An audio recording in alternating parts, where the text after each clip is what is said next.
The Civil Aviation Authority has grounded flights by Comair, affecting some 17,000 passengers of Kulula and British Airways flights. SA Flyers Guy Leach joins us now for more on this. Guy, thank you very much for joining us on this Sunday. Help us make sense of this latest development. It's not the first time we're seeing this, is it? Sorry, I think you're talking to Guy Leach. My name is Des Latham. I'm an aviation expert, so I know Guy, but I'd hate to speak on his behalf. You'd have a fit. No, you are far too kind. You're far too kind.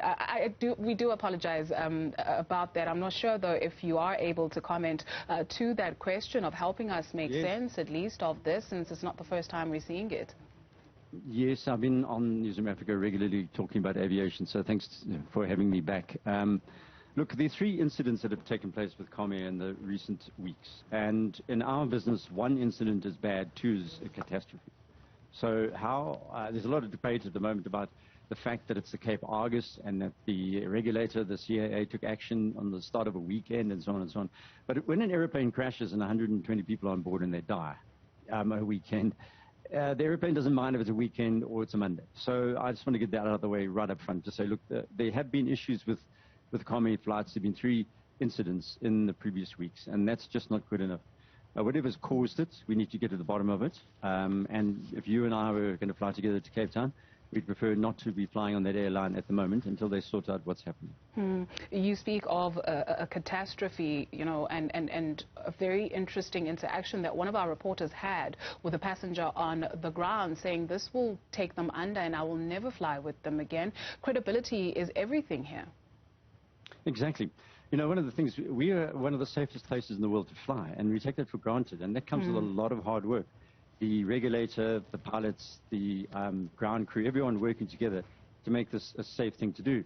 You know, Africa doesn't have very good infrastructure, so we rely on airplanes pretty much to fly across the whole continent. And in South Africa, we've been blessed with very high standards for a long time. So there is a lot of anger about this, and I understand that.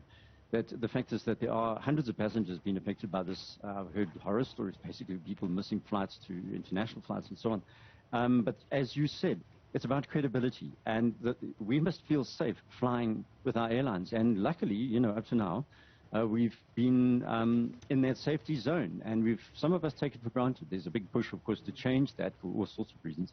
But the bottom line is, when the SACAA says that there's a Regulation 1 fault that needs to be addressed, and they believe overnight it was not, and so they extended.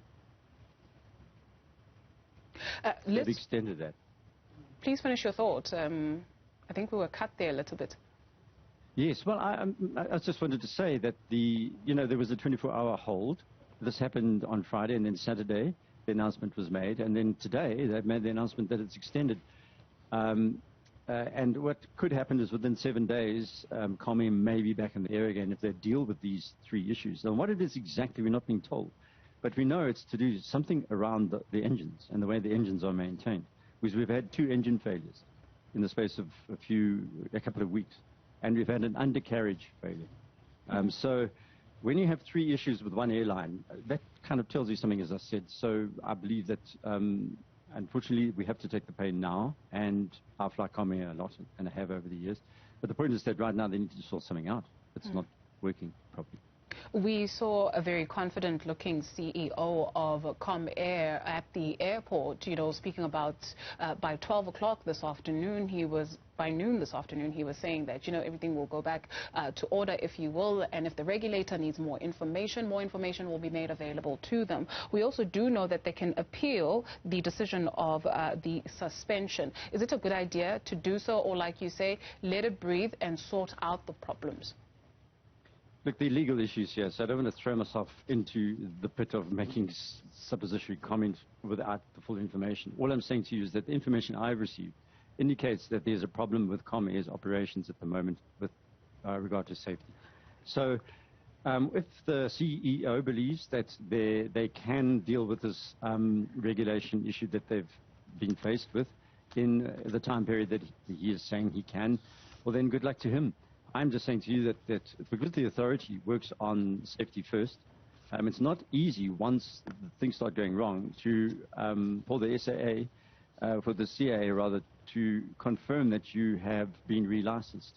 You know, it's okay if you pass the licensing. As a pilot, I've been flying for, 12 or 13 years now. It's not a long time, but it's long enough to know that the CAA, if you want to play this game properly with the authority, you tick all the boxes all the time. If you get into a situation where some of the boxes are not being ticked, you can't pressurize the authority to say, well, let's just, think about the passengers that are being stranded at airports. It doesn't work like that. So I hope they do get back in there, obviously, because the prices of local flights are going to climb.